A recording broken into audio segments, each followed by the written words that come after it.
Saya harus menerima sebuah realitas bahwa ternyata saya keliru. Dan saya harus meminta maaf kepada Rocky Gerung tentang itu.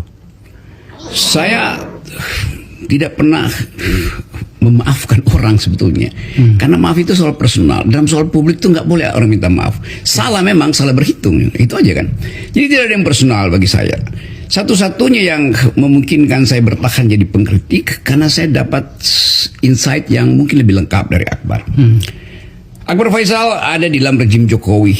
Ketika Jokowi jadi presiden, pertanyaannya, apakah Akbar Faisal tahu kelakuan Jokowi ketika dia jadi wali kota? Pasti nggak tahu, saya tahu itu. Saya bilang begini, buatkan buku buat Jokowi. Jokowi datang tuh, cerita mereka ya. Gimana ceritanya? Waduh, Rok, Jokowi datang dia cuma lihat, oh ya pergi dia. Nggak ada diskusi tentang buku kampanye konsep pemerintahan dia yang ditulis oleh teman-teman LSM.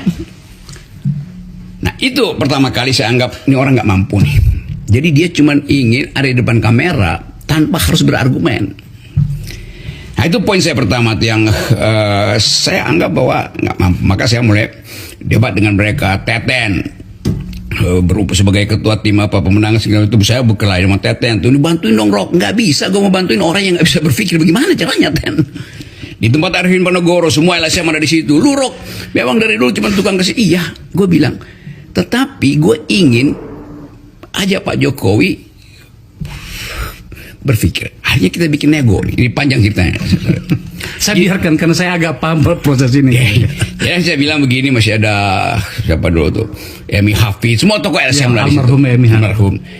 Akhirnya gue bilang begini, oke deh, gue nggak akan larang lu orang masuk ke Pak kabinet, mulai dari KSP segala macam, jadi staf khusus. Tapi kita bikin perjanjian ya. Kalian kan teman-teman gue tuh, LSM lingkungan, LSM segala macam itu akademisi. Apa perjanjiannya? Gini, lu masuk ke dalam atas izin kita yang di luar. Setuju kan? Oh ya setuju. Apa yang kita lakukan? Didik Pak Jokowi dengan ide-ide tentang demokrasi, human rights, civil society. Oh ya kita akan lakukan. Oke.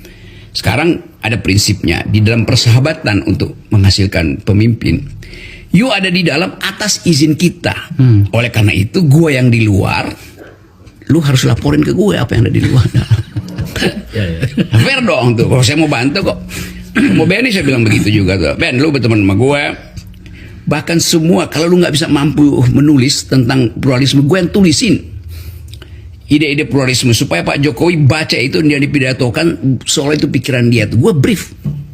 Kayaknya waktu itu Romo Benny bilang, gue akan ngomong sama Pratikno. Akhirnya nggak jadi. Karena mencurigai saya.